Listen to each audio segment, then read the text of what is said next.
run Daily Aztec newspaper here at SDSU.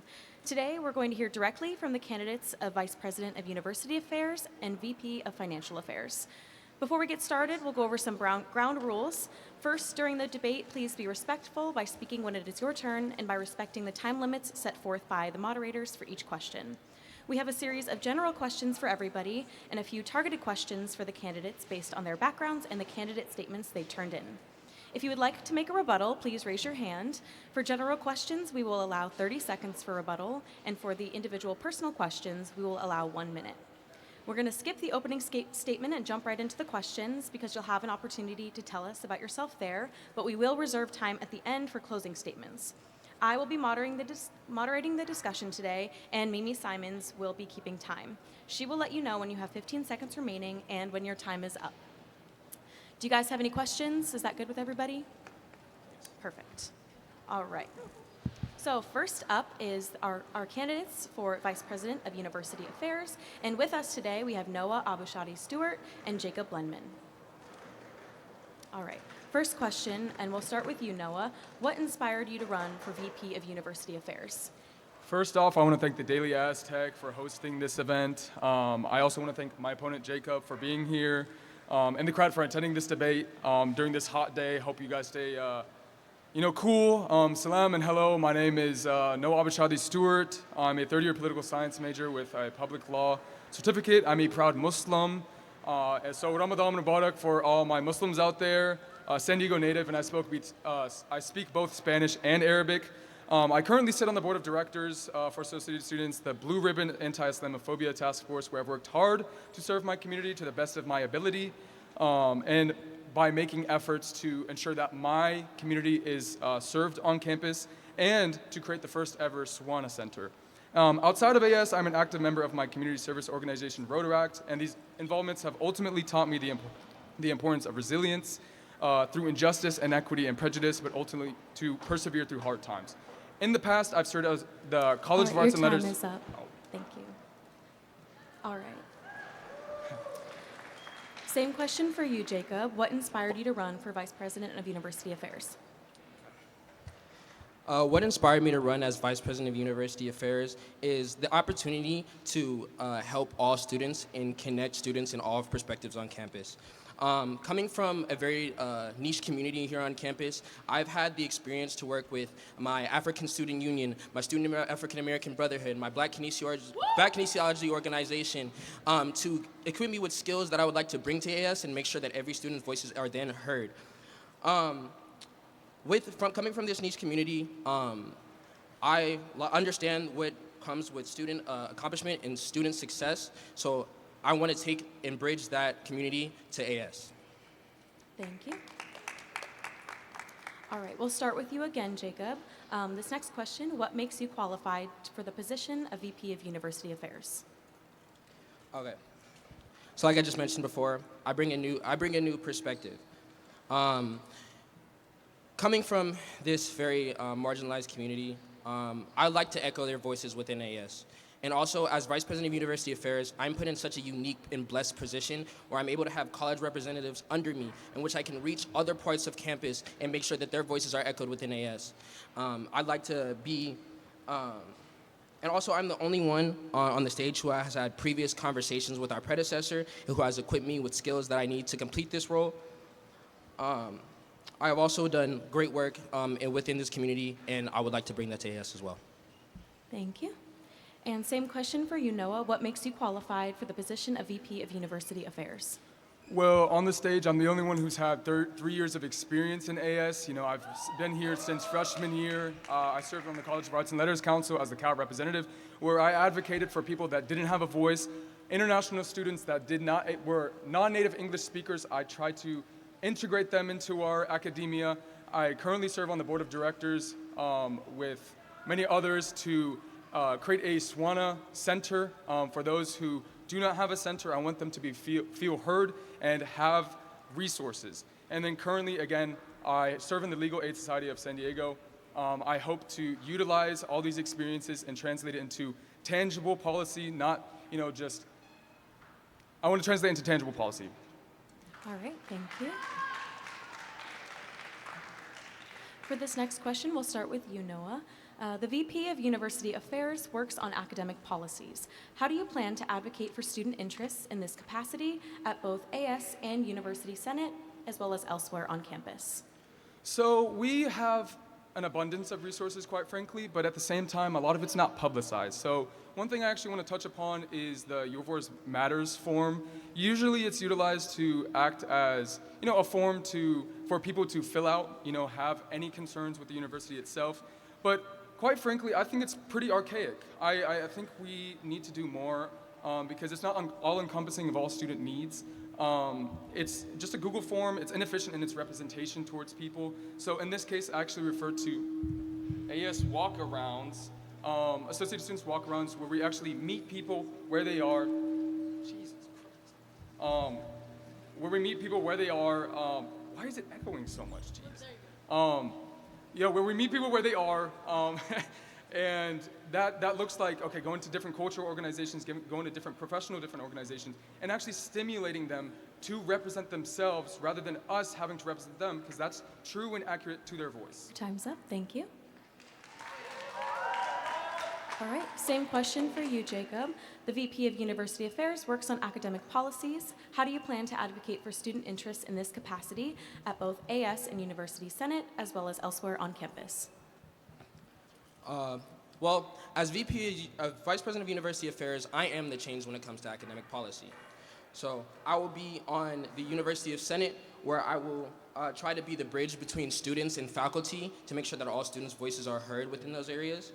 I will also be working to push our academic partnership agreement through the Senate level.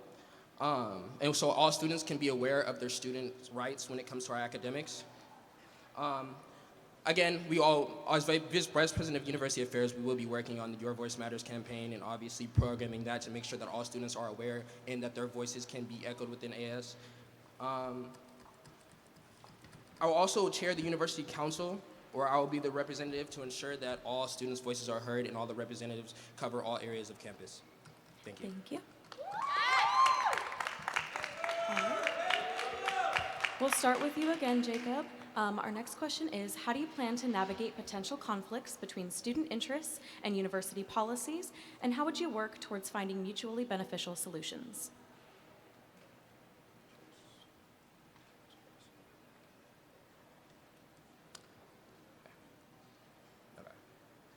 I understand that there sometimes can be a disconnect between student policy and what our students need from us as people in AS and who represent them.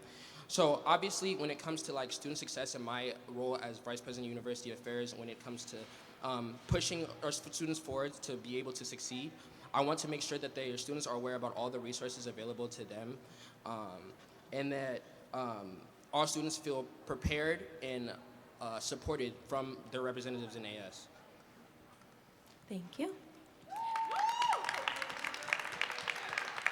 Same question for you, Noah. How do you plan to navigate potential conflicts between student interests and university policies, and how would you work towards finding mutually beneficial solutions? As simple as it sounds, first off, we need to talk to them. These are the people that we're representing. So at the end of the day, many times we Associated Students representatives often represent a small percentage of people, which is, of course, is reflected in the 15% voter turnout that often encompasses every single year.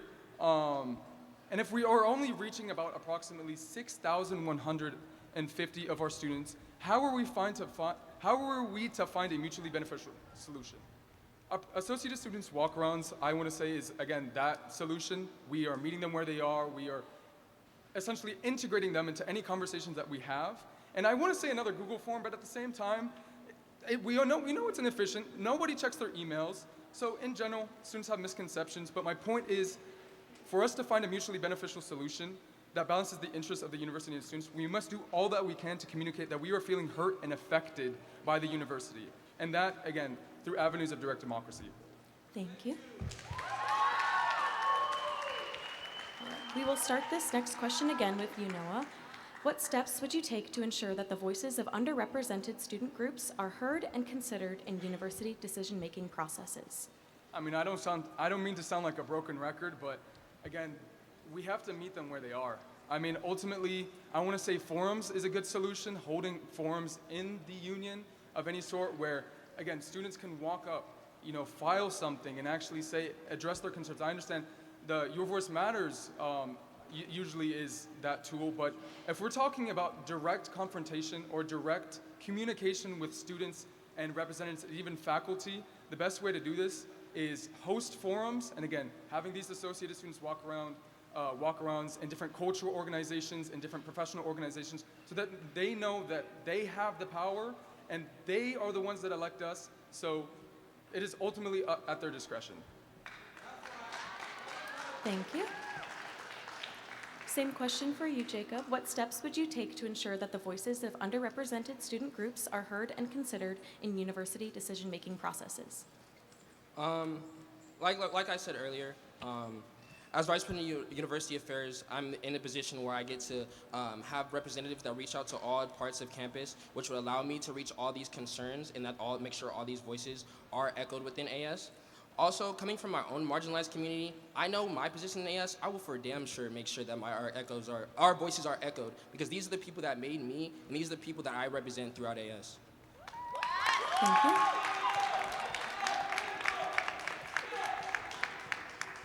We will now get into some individual questions. For those, we will allow 2 minutes for each response and 1 minute for a rebuttal. So we'll start with Noah. Our first question for you is, in your candidate statement, you wrote that you want to, quote, expand campus safety. What are the current gaps in security on campus, and how would you work to improve campus safety?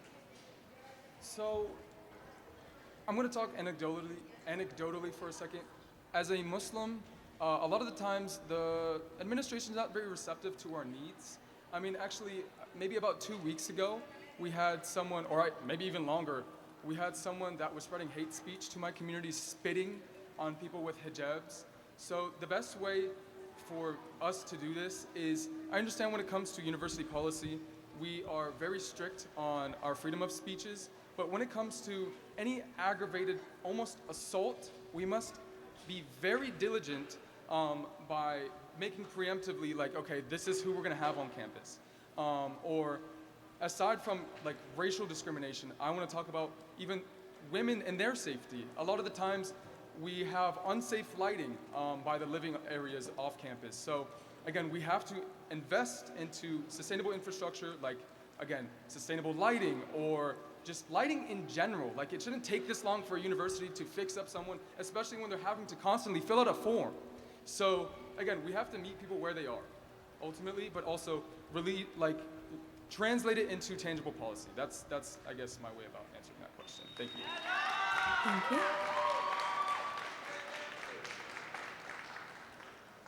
Our second question for you, Noah, is you also wrote that you hope to, quote, strengthen career readiness initiatives. What are some needs you have addressed for students entering the job market, and how do you plan to address them?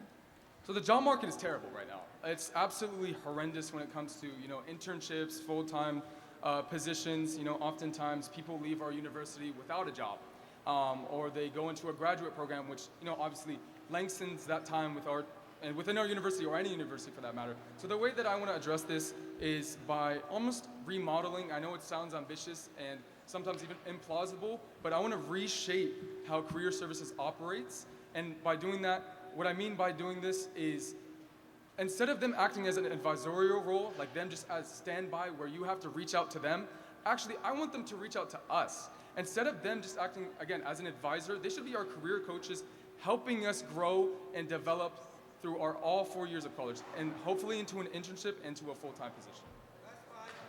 Thank you. Now we will get into the individual questions for you, Jacob. Our first question for you is, in your candidate statement, you wrote, quote, I will advocate for expanded course selection, collaborate with academic advising to increase accessible advising, and ensure every student has a clear, efficient path to graduation, end quote. What are some of the gaps in the current course and advising options, and how would you expand academic accessibility as VP of University Affairs? Okay. So first, when it comes to course access, I would like to work with our president at the state level to get more funds to our university. From these funds, we would allocate resources to expand the number of classes that are available to our students, because it's honestly unacceptable that students can't get into the classes that they need to graduate. For academic advising, I want to work with our academic advisors to figure out what barriers are stopping academic advisors for actually getting time to reach out to students.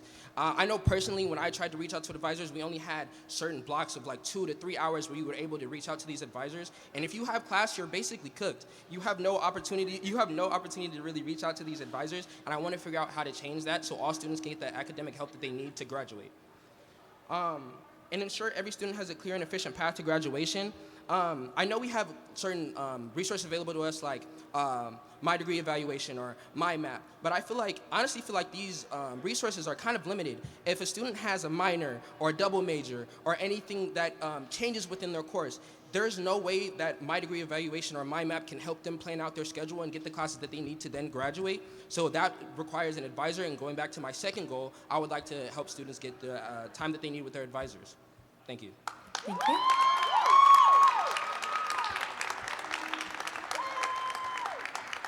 Our next question for you, Jacob, is that we've heard complaints that multicultural frats and sororities don't get the resources and attention they deserve as compared to the social fraternities and sororities.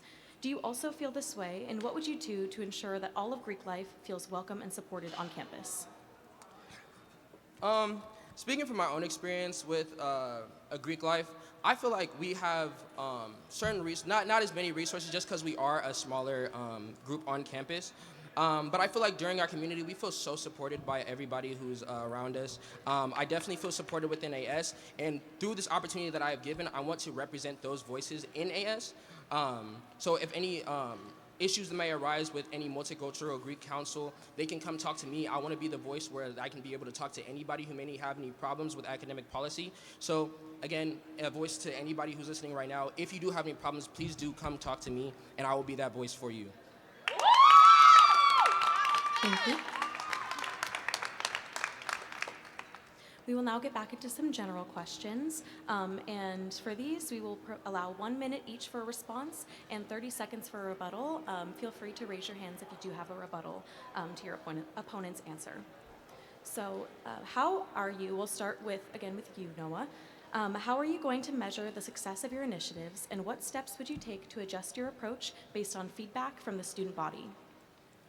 I mean, honestly, ideally you'd want your initiatives to be so seamless to the point where you don't even feel it, but the way I guess that I would measure the success of my initiatives is, again, directly communicating with the university on student learning and their career outcomes, and usually there's data supported by that, and that's usually how I would go by it. And for example, if I'm to reshape how career services operates and how SDSU tracks how much people make after college, usually by income.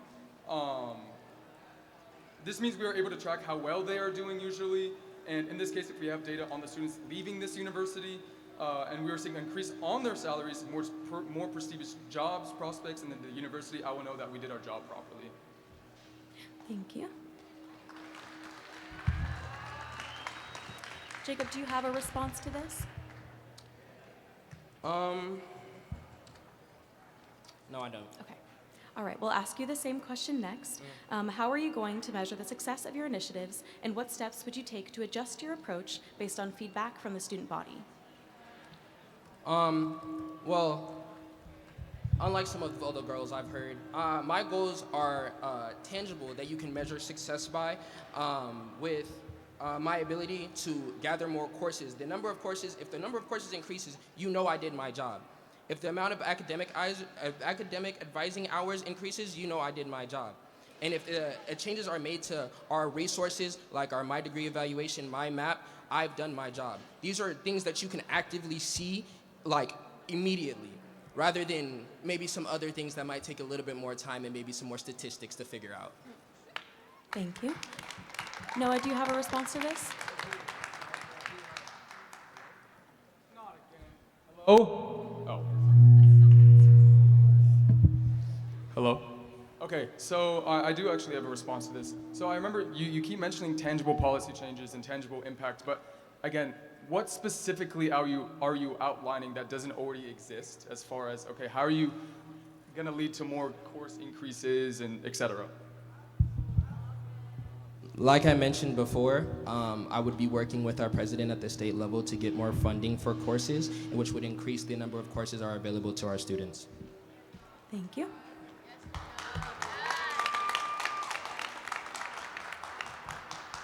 All right, another general question. We will start with you, Noah. Can you share a specific instance where your advocacy led to a positive change for students? And I've shared over the course of my college time, I've had many positions where I've left a positive impact, but I'd actually like to talk about Jesus Christ. Something specific I actually did in my classroom. So actually the professor was planning on charging us about $200 for our books, and they were unavailable at our bookstore. And as someone who is low income and a financial aid recipient, this was way over my budget. And I felt that if I felt this way about class materials, other students probably felt the same way, and that it was widely inaccessible. I sent her an email stating that these books are widely inaccessible, and even after doing thorough research online, but in short, after she received the email, she immediately communicated with the university to integrate the books into Day One Ready. But the purpose of this story is not to just glance over what happened in my life, but that advocacy led to a tangible change, but advocacy can also be simple. Like the simple answers can also lead to big solutions. Thank you. Jacob, do you have a response to this? All right, we will ask you the same question next. Can you share a specific instance where your advocacy led to a positive change for students? Okay, so as my position as vice president for Kappa Alpha Psi Fraternity Incorporated, also known as the Noobs, So we have done a lot of community service initiatives on campus that I feel like have impacted students greatly. We have Protect Yourselves events for women so they feel safe on campus. We volunteer at the local middle school and give them breakfast and mentor them. We have a League Achievers initiatives where we teach these young men how to step who are coming into these college areas like UCSD or USD, and we're able to help them find resources that they need to be more successful on campus. We also have won the Homecoming Award, and which we were tasked with going across campus and completing a whole bunch of different things. So honestly, I've been completely involved in campus, and honestly, I've just fell in love with SDSU because of it. And this is the community I want to serve, and this is the community I want to represent. Thank you. Noah, do you have a response to this? I do not. All right. All right. Our last general question for the both of you, and we will allow 2 minutes to respond. I'll start with you, Jacob. What is one question you have for your opponent? So that would be Noah would get the 2 minutes to respond. Okay. All right. Noah, you are currently a board of director. How have you seen academic policy progress, and what do you plan to do with your term specifically that is currently lacking? So, outside of board of directors, again, in the past, I've worked with Milan actually on the academic partnership agreement. We saw that actually, it's currently in the Senate right now, but I'm hoping that, again, hosting these open forums in regards to academic policy, such as seeing if there are any consistent TA discrepancies or inconsistencies between grading. I know this is directly affecting STEM categories, but again, I think the best way to do this is, like I said, meeting people where they are, and even in these classrooms, rather than just clubs and organizations, we can meet them in the classrooms as AS representatives. So I guess that's my best way of answering that question. Thank you. And then Noah, what is one question you have for your opponent? I remember you mentioning actually one of your goals was calculating the accurate cost of attendance on SDSU campus. Does that not already exist? I don't know if you're mistaken, but that definitely wasn't one of my goals. You said something about math, like in, it was in your candidate statement. It had something to do with tuition of some sort. Does that ring a bell? That was not in my candidate statement. I can provide you a copy if you need. Anyways, okay, that's my question. It's clearly can't be answered, but. Okay. And with that, we will move into closing statements. We will allow 1 minute for each of you, and we will start with you, Jacob. Okay, so in closing, my name is Jacob Blenman, and I'm running to be your next Vice President of University Affairs. I'm a third-year kinesiology major with an emphasis in pre-physical therapy and a minor in business entrepreneurship. I am proud to serve this campus through Kappa Alpha Psi Fraternity Incorporated, Student African American Brotherhood, and Black Kinesiology Organization. I've had the opportunity to connect with students from many different backgrounds and truly understand the challenges that we face. Whether it's struggling to get required courses, navigating unclear graduation requirements, or dealing with inconsistent communication, students deserve better. My mission is simple: amplify student voices and turn those concerns into effective change. As Vice President of University Affairs, I plan to advocate for greater course selection so that students stay on track. I want to work alongside with academic advising to make appointments more accessible, and I want to ensure that graduation maps are easier to navigate. This will all about making the system work for you. Because at the end of the day, this is your education, your journey, your future, your degree, your voice. Let's unify.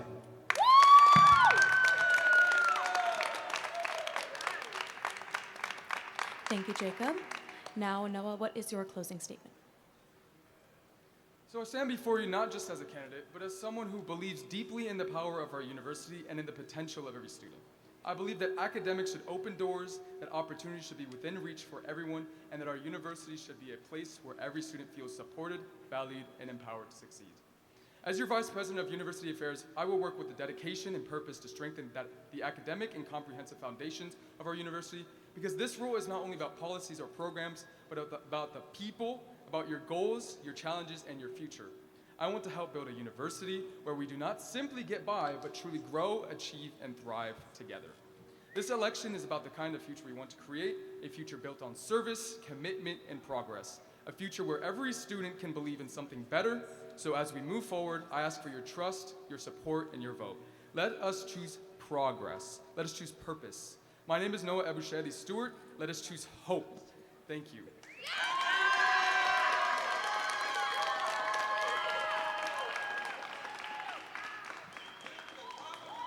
Thank you to the both of you. This has been the debate for Vice President of University Affairs with Noah Abushadi-Stuart and Jacob Blenman. So thank you guys so much.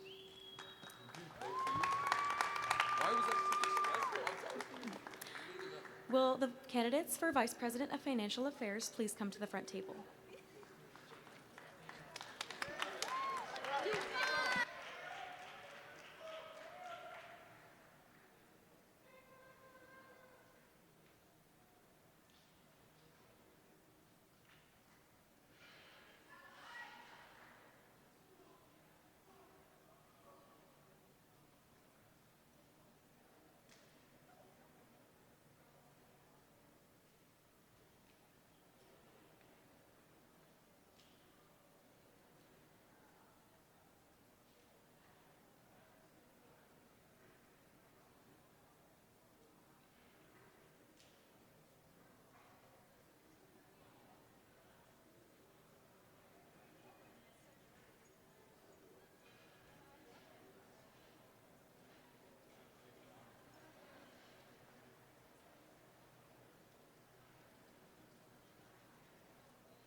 Good luck, guys.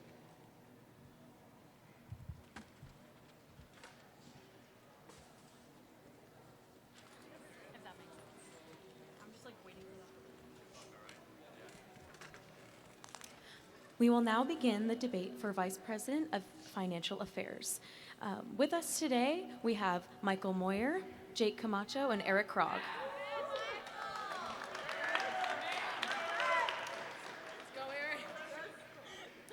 We will be following the same ground rules as the previous debate. Does anybody need me to clarify any of those ground rules? May you go over them real quickly? Yes, I can read over them again. All right.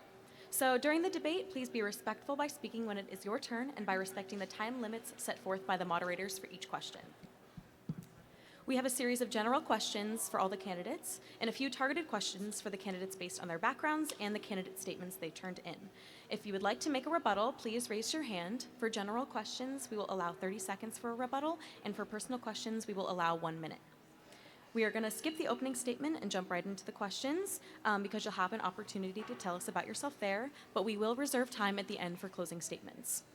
I will be moderating the discussion, and Mimi will be keeping time, and she will let you know when you have 15 seconds remaining and when your time is up.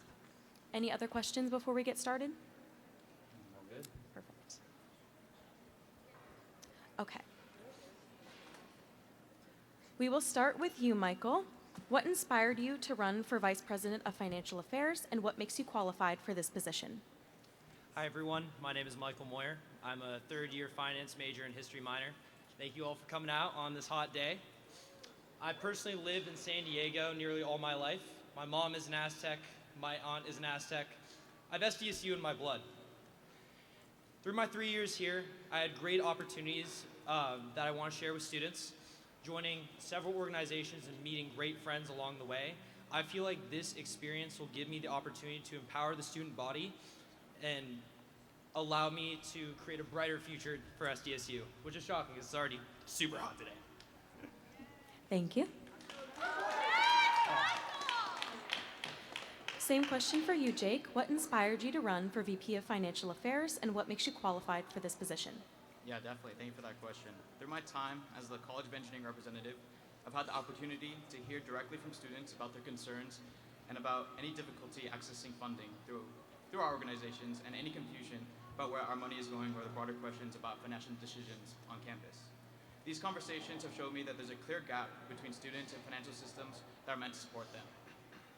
That's what inspired me to run. I want to bridge that gap by improving transparency, making funding processes more accessible, ensuring that organizations are the backbone of our campus community and have the support they need to succeed. This is the role for an opportunity to just not manage finances, but to advocate for students in a way that is clear, consistent, and powerful. Thank you. Thank you.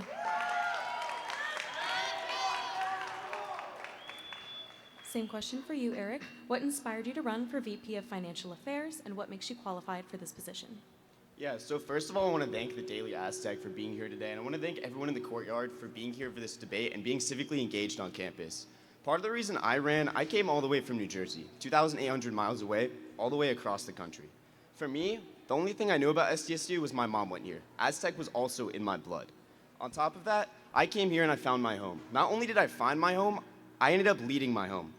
I ended up leading 160 young men through philanthropic, fundraising, and social endeavors. I managed a budget of $200,000 during my time as president of Delta Sigma Phi. On top of it, this past year, I had the honor of sitting on the University Council as a College of Sciences representative, where I saw this past year's amazing Associated Students Board and all the change they brought to this campus. Thank you.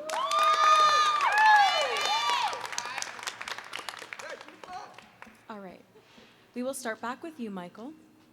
Our next question is, can you discuss your understanding of the role of VP of Financial Affairs and how you plan to uphold and advocate for student interests in this capacity?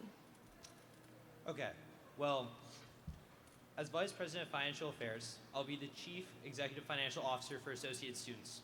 My four main duties are, sorry about that, manage the AS budget of around $50 million. I'll allocate funds to RSOs, oversee the Aztec Rock Hunger Initiative, making sure that basic needs for students are met, and advocate for students staying involved. I'll do this by staying in RSOs, hearing the student voice, going to them, and also having an open door policy, allowing students to come to me and coming to them with their financial needs or personal needs that they need to be met on campus, and I will advocate for them. Thank you. All right. Same question for you, Jake. Can you discuss your understanding of the role of VP of Financial Affairs and how you plan to uphold and advocate for student interests in this capacity? Yeah, definitely. To build off what Michael was saying, the Vice President of Financial Affairs serves as the Chief Financial Officer of Associated Students, overseeing the AS budget, monitoring financial conditions, ensuring that funding is allocated effectively and responsibly. This role also chairs the Financial Affairs Committee, working directly with students to manage funding processes, financial policies, while also leading initiatives like the Aztec Rock Hunger campaign. In this position, I believe it's critical that student interest remains at the center of every decision that we make. That means ensuring funding is allocated transparently and equitably, improving how financial information is communicated to our students, and making sure resources are being used in ways that directly enhances the student experience. My goal is not only to manage finances effectively, but ensure students understand the benefit from these changes. Thank you. Same question for you, Eric. Can you discuss your understanding of the role of VP of Financial Affairs and how you plan to uphold and advocate for student interests in this capacity? Yeah, so as previously said by other candidates, I would be the Chief Financial Officer of Associated Students. That would mean I would have a budget of around $50 million. I would be running the Financial Affairs Committee, where students can come and present to get needs for their registered student organizations. Cultural orgs can come and talk to me and see, and we can plan out and budget and give them how much money they need for each semester. Students traveling for their organizations, for philanthropic initiatives, whatever, they come to me, they come to Financial Affairs Committee, and they present, and we'll be giving them money. On top of that, there's Aztecs Rocks Hunger. Aztecs Rocks Hunger, real quick, I want to give a shout out for raising the most money they have at just over $110,000. But my goal, if I win, I want to aim higher. Why not aim higher than 110? Why not get better every year and year in and year out? On top of that, I'd be working with the Economic Crisis Response Team. That would just be basically giving students funds who really need it and have unforeseen economic circumstances. Thank you. All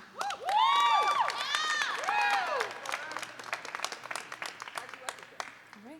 We will start back with you, Michael. Our next question is, as a student who is involved in various clubs at SDSU, can you elaborate on the process you're willing to take when it comes to advocating for financial funding opportunities for RSO organizations, and how do you believe it will propel student engagement? I'm going to be transparent. RSOs need more money. Through my experience going to FAC meetings and speaking to the university director of Delta Sigma Pi, I've come across that the issue for clubs and student organizations is not transparency. Students are coming in asking for funds, but they're not receiving them. We need to allocate funds from other branches without raising the student success fee. One idea that I've came up with is potentially taking some money from the current Aztec Night funds and decrease the RSO pools. I believe that RSOs are the heart of SDSU. If you empower RSOs, you empower SDSU as a whole. So I will make that my #1 priority to better them. Thank you. Does anyone have a response to that? Yeah, so sitting on the College of Sciences Council, we actually have an excess of around $10,000 right now, so saying there's not enough money going around is just a complete lie. A lot of organizations aren't going around, and they're not asking for the money. And also, only certain organizations are allowed to get funds from certain things, but here in College of Sciences, we're struggling to give all of this money away. Thank you.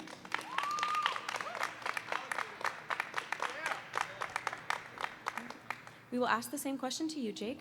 As a student who is involved in various clubs at SDSU, can you elaborate on the process you're willing to take when it comes to advocating for financial funding opportunities for RSOs, and how do you believe it will propel student engagement? Yeah, definitely. The first step, I feel, is identifying where organizations are currently struggling, whether that's unclear processes, slow funding timelines, or the lack of awareness about available resources. As the VP of Financial Affairs, I would work directly with Financial Affairs Committee and student organizations to gather that feedback and pinpoint inefficiencies in the system. From there, I would implement a clearer, more transparent funding process by establishing consistent guidelines, improving communication and deadline expectations, and ensuring faster turnaround times for funding decisions. I also want to expand awareness of funding opportunities through a multimedia approach, so organizations know what resources are available to them and how to access them. When organizations are reliable and accessible funding, they can focus less on navigating bureaucracy and more on creating events, programs, and spaces that bring students together that directly increase student engagement, because students are more likely to get involved when organizations are well supported and active on campus. Thank you. Does anybody have a response to that? All right.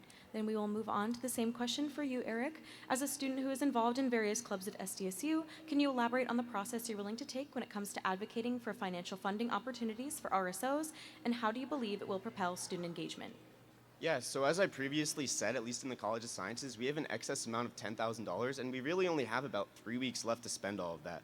So I think part of it is just getting it out there that there is money to spend and encouraging these registered student organizations to go out of their way, have events, help them get members. And this also ties into one of my goals of modernizing AS banking, because right now it's really hard for students to fundraise when you can't take virtual platforms like Cash App, Venmo, Zelle, and the only way you can use money philanthropically or fundraising-wise is through a paper check. And that just makes it a lot harder for not only alumni to donate, but other students on campus, friends, family, anyone who would want to donate to your org. It makes it significantly harder when you can't use Zelle. Thank you. Does anybody have a response to that? Yes. What would be your timeline for implementing the centralized system, and how would you navigate the administrative and financial constraints involved? Yeah, I mean, the timeline is something that would happen when I get into office. I can't really talk right now of the IT team at SDSU's technical capabilities, and I can't really talk about AS Banking's technical capabilities. I haven't sat down and see the back end of the software, and I'm only a computer science student right now. I don't have a major. I'm not on the IT team at SDSU. I think the biggest thing is I'd have to sit down with these teams and actually figure out the real timeline. But it is definitely well within reach. Thank you. We will now move into the individual questions. We will allow 2 minutes each for a response and 1 minute for a rebuttal. So we will start again with you, Michael. We know you work with the ECRT. In your candidate statement, you wrote that you want to make, quote, financial resources more visible, transparent, and accessible. What are some of the current issues with financial resource accessibility, and how do you plan to address these issues? One issue that I've found at SDSU is education on these resources. I know personally for me as a freshman, I had very little knowledge of the resources provided on campus. I'm a product of the current system, and I want to make experiences like mine a thing of the past. I'd like to emphasize education on SDSU resources in every Gen Ed 100 class. I would do this through working with my university relations exec member. I also want to promote financial literacy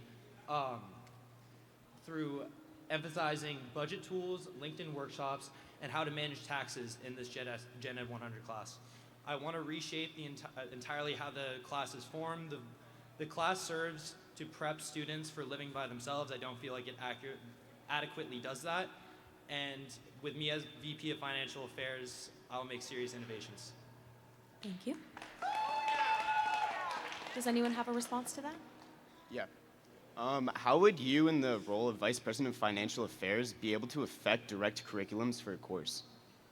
I'd work directly with university relations. That's all I have. Is it even like a... Thank you. I don't All right. think that's how it works, though.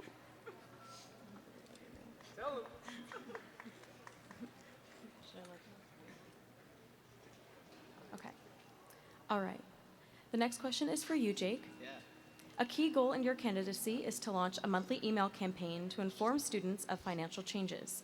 Why is this campaign necessary, and what sort of financial changes should students be aware of at all times? Yeah, definitely. I believe on campus, students just lack the actual accessibility and the true connection to their financial resources. And being able to have a monthly email campaign would just be the start of a full multimedia approach in order to have students actually have the accessibility and know about the financial resources they have on campus. I really want to work with our marketing communications committee to build that connection with students through an Instagram campaign, so there's a little as like one click away from actually accessing the resources that they need. Thank you. Does anyone have a response to that? All right. All right, our next question is for you, Eric. In your candidate statement, you emphasized the AS banking system and wrote that you plan to modernize it. What are the current issues with the RSO application and banking process, and how do you plan to improve it?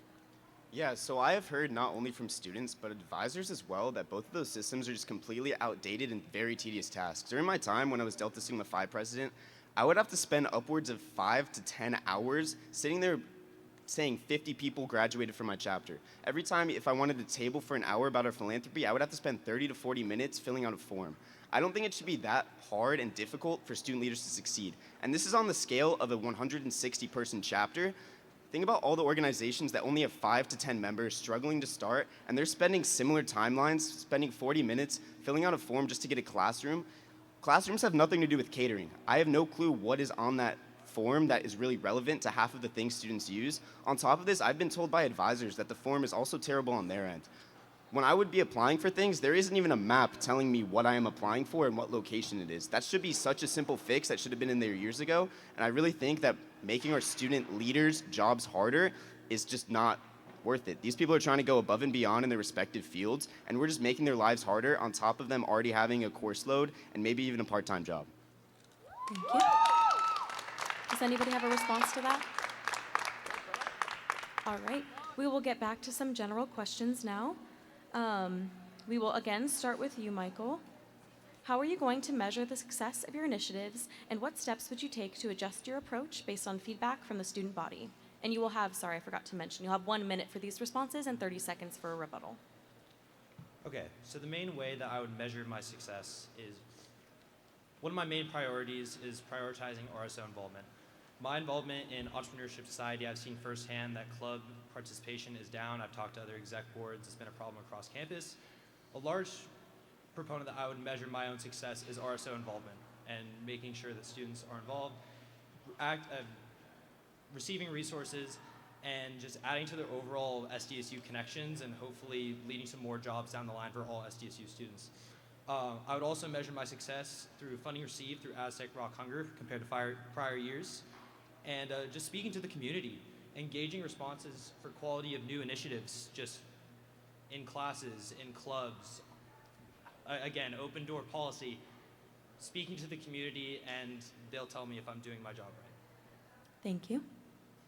Does anybody have a response to this? Yes. Part of the job description is already being a student advocate. It's my understanding that Eliza already does all of these things, and she has an open door policy and is already reaching out to people and trying to get RSOs to be more involved. How do you plan to do anything more that's outside of the job description?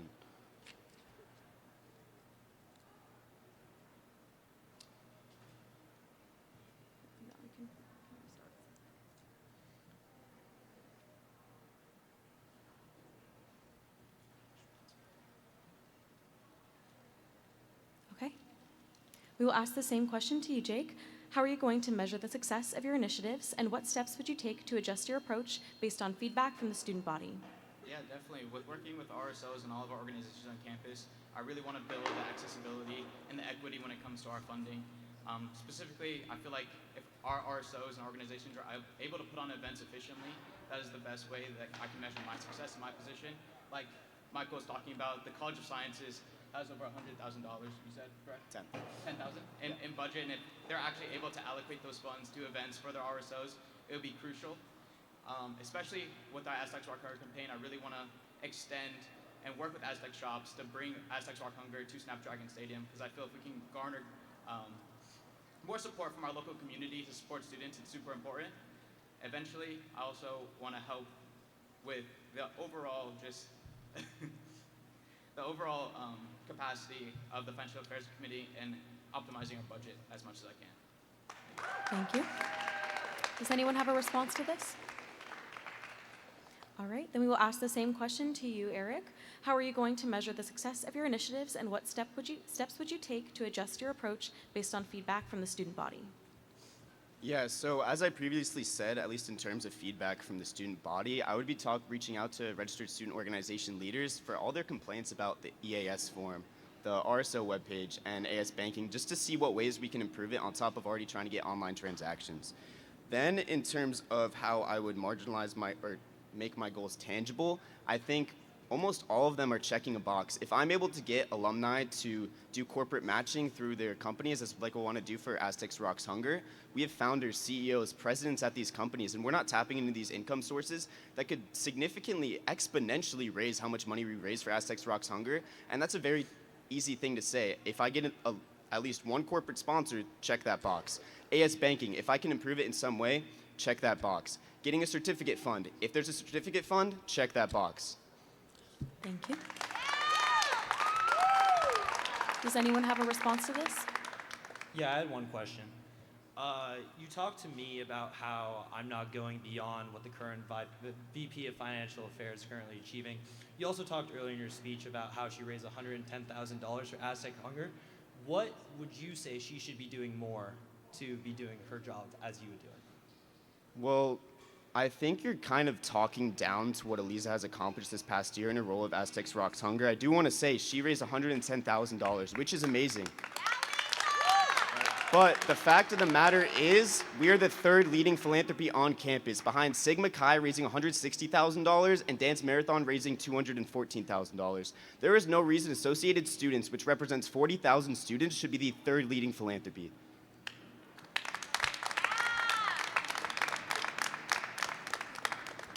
Any last responses before we move on to the next question?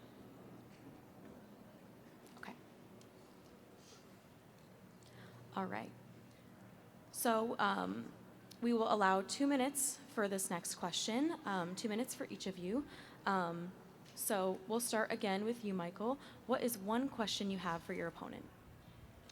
One question I have for my opponent is, if funding is limited, how do you prioritize emergency aid, RSO funding, and more? That's all. Whichever. I'll do for Eric. Well, with funding being limited, giving emergency aid and what? Can you repeat the question? I didn't hear the second part. If funding is limited, how do you prioritize emergency aid, RSO funding, and more? How would you balance them? Yeah, so I mean, there's AS advisors. This has been going on for years. There's kind of a typical bylaw split that I can actually pull up, where within the Financial Affairs Committee alone, there's $5,270 extra allocated for student organization. There's $5,000 extra for student councils to come and present. There's $40,000 for student organization travel requests, where each org can have up to $1,500 per academic year. $45,000 for cultural organizations just for high school conferences, and $120,000 to AS Campus Program Funding Committee for RSO programming efforts. So I mean, there's already a baseline of what we can actually do with the funding, and it's one of those, this has been set for years, and there's policies in place, there's bylaws in place, there's advisors to help with this, there's an entire committee to help with this. So I think asking how I would personally fund is kind of the wrong question, because I'm not the only one making the decision. I'm representing the students. AS is for the students, by the students. It's not just my choice, just if I win this role. Thank you. Jake, would you also like to respond to this question? Yeah, definitely. I believe. What, can you repeat your question real quick? If funding is limited, how would you prioritize emergency aid, RSO funding, and more? How would you balance these? No, definitely. Going off what Michael was saying, I feel it's not just me making decisions. I have a committee and the entire advisory board in order to make these decisions. And really being able to equitably and transparently have a clear criteria of how to establish this funding is super important. And I also believe it's important to ensure that all types of organizations, cultural, academic, professional, and service-based, have fair access to all our resources. And the goal is to create a system where every organization has the opportunity to succeed. Thank you.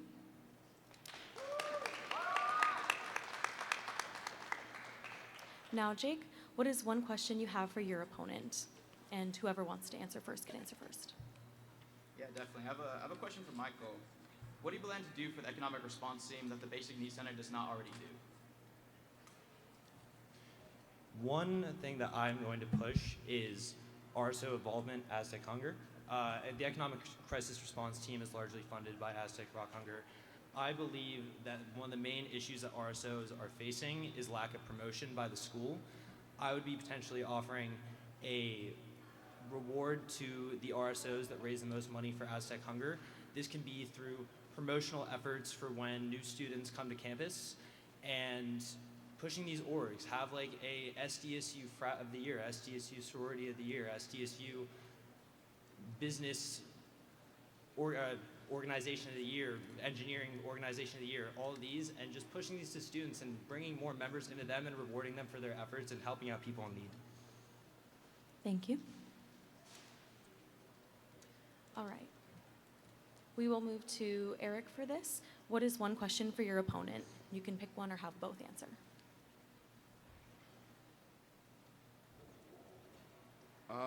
This is directed towards Michael, but your platform talks a lot about making resources more visible and accessible. What specific change regarding finances do you plan to implement, and what specific change would you make as VP of Financial Affairs besides repeating what existing support teams already do?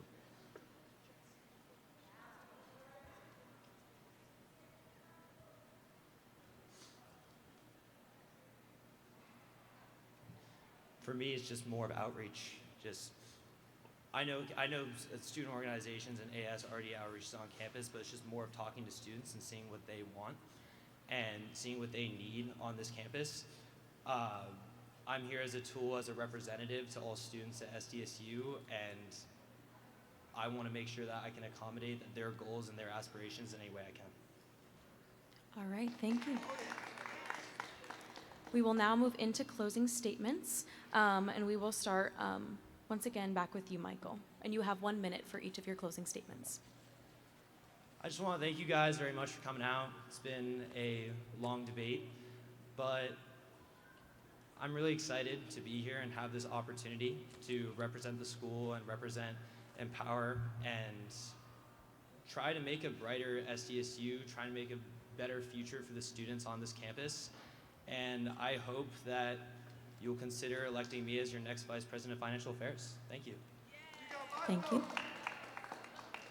Jake, now your closing statement. Yeah, I just want to begin by saying thank you to the Day of Aztec and everyone that came here today. Throughout this debate, we've talked about ideas, systems, and priorities, but what truly matters is how these decisions impact students in their day-to-day experience, whether that's accessing funding for their RSOs, understanding where their money is going, or feeling supported on this campus. As a representative within Associated Students and an active member of student organizations, I've been on both sides of the system. I understand how decisions are made and, more importantly, how they affect students. That's why my platform focuses on 3 things: transparency, accessibility, and impact. Making financial information clear and accessible, improving how organizations receive funding, and expanding programs like the Aztecs Rock Hunger campaign to better serve our students and our community. SDSU deserves a Vice President of Financial Affairs who will listen, communicate, and deliver. My name is Jhacob Camacho, and I hope you all vote Hope SDSU. Thank you. Thank you. Now, Eric, your closing statement. Yeah, I just want to thank the Daily Aztec again for hosting this debate and thank everyone in the courtyard right now. I want to thank everyone who supported me through so far during this campaign. And I just want to touch on a couple things. Like, being a student is already hard enough. Modernizing the tools our students use on a daily basis shouldn't be looked at as a luxury, but an essential tool to help every organization, no matter the size. My candidacy is rooted in putting students first, fiscally and mentally, and making sure that every student has what they need on campus, but also beyond graduation. I'm here to work for you, San Diego State. I'm here to unify us. Thank you.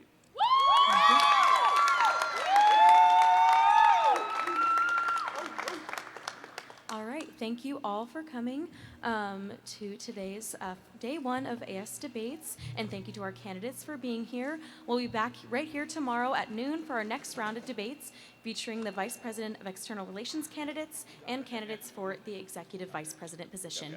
Thank you.